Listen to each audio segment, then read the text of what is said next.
Hey friends, it is night 5 of the Spring Goddess Portal, and I'm kind of having my mind blown right now, just sitting with this goddess, thinking about her principles, thinking about what she represents. Her name is Bhairavi, and she looks really sweet and nice in this imagery drawn by Nirlipta Tuli in the Madhubani folk style.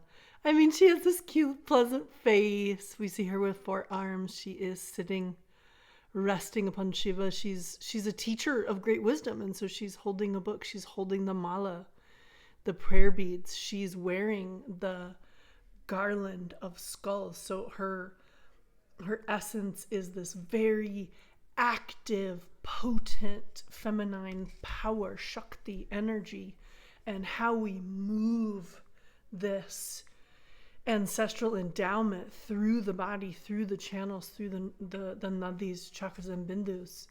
And I love her in her very fierce form. I'll probably share some versions of that tomorrow when I post a little essay about her. She is flaming red. She's like the color of 1,000 shining suns. She's flames behind her. She is passion and transformation. Something that's really blowing my mind about her right now, so her power is to transform, ignorance, greed, these lower human natures, and she's the transformative power to move through these attachments that we have to the lower octave expression of being humans to the higher octave expression. And at the same time, ignorance, greed, lust, anger, rage, hatred, all of these things that are permeating our world right now strengthen her. This crazy paradox to think about. So these goddesses, this goddess that we're talking about tonight, Ma Bhairavi, she is a principle, but she's also a consciousness. Right? And everything about being a human in this spiritual journey, it's paradoxical. So because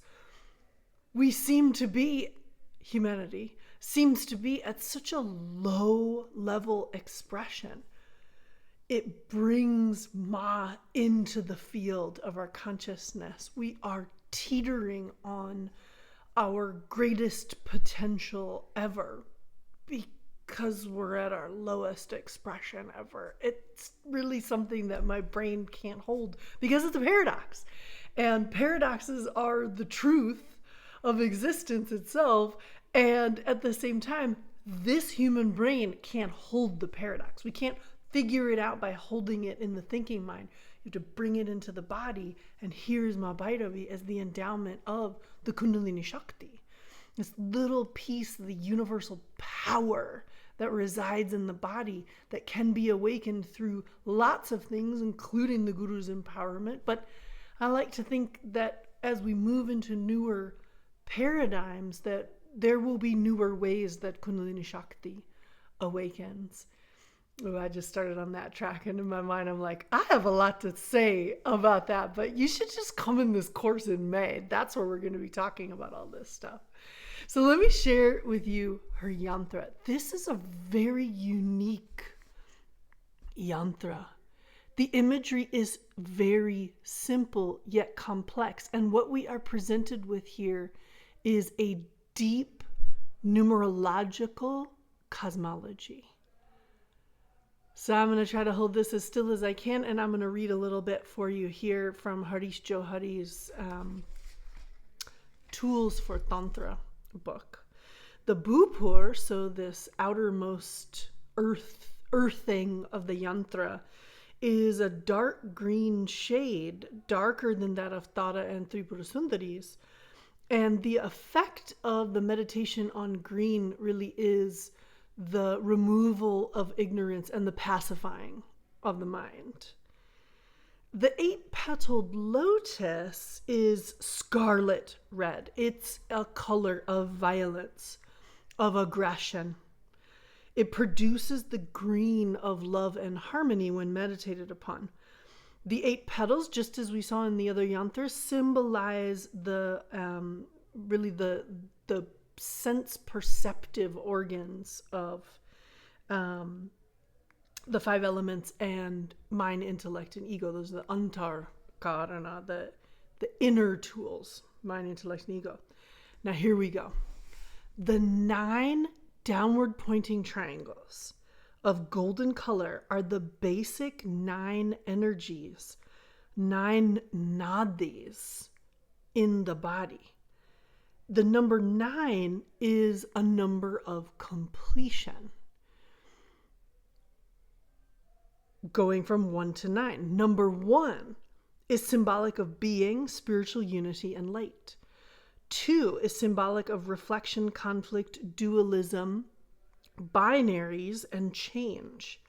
3 is symbolic of spiritual synthesis, trinity, and gunas. 4 is symbolic of terrestrial space, earth, the cross, the 4 directions, the 4 gates, the traditional swastik. 5 is symbolic of the human being, health, love, and the senses. 6 is symbolic of equilibrium, the union of pairs of opposites. So masculine, feminine, fire, water, the 6 directions of space, and is associated with trial and effort. 7 is symbolic of perfect order, complete cycles, 7 musical notes, 7 colors of the rainbow, and 7 chakras. 8 is symbolic of regeneration, the eternal spiral, and the balancing of opposite forces, static and dynamic. 9 is symbolic of the completion image of the 3 worlds, physical force, energy, ambition, power, and fulfillment. These triangles are set in a purple background, a little darker than that of Tara's, and the meaning of that purple black background, and when we meditate on this, what it will produce in the mind is golden yellow or even a saffron, mainly just a golden yellow. And that is the color of knowledge. So the cosmology of this yantra, it's the complete embodied sadhana. Moving from 1 to 9, yes, a path of ascension, but it's the downward facing triangle. So this is like the realization of ultimate receptivity. Like we're going to go into the earth to go to the sky. We're going to ground in relativity to arrive to reality. It makes me think about when I went on pilgrimage to Kamakya, Assam, the seat where the temples of the Dasha Mahavidyas are. And inside the temples are very round, and you gotta kind of crawl inside. I'm a very tall person, so I had to crawl like a lot. And we get back into the chamber, and it's tight because the symbolism is the womb space. This was in the Chinnamasta temple. We're going to meet her tomorrow. And we got all the way back into the inner sanctum, and it's not what you expect out of so many of the temples that you find in South Asia, where things are ascending, where they're pointing upwards towards the sky, towards the heavens, towards the ether. The sanctum of the temple, the yoni, was 3-dimensional in the earth.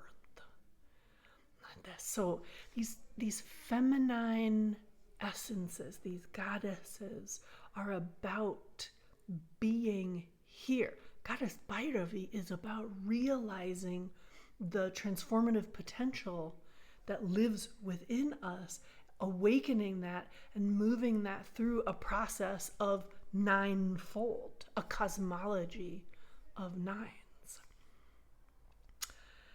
I'm going to be sitting with her for a while and really thinking about, not so much with my brain, but with my body, just really internalizing how powerful this teaching.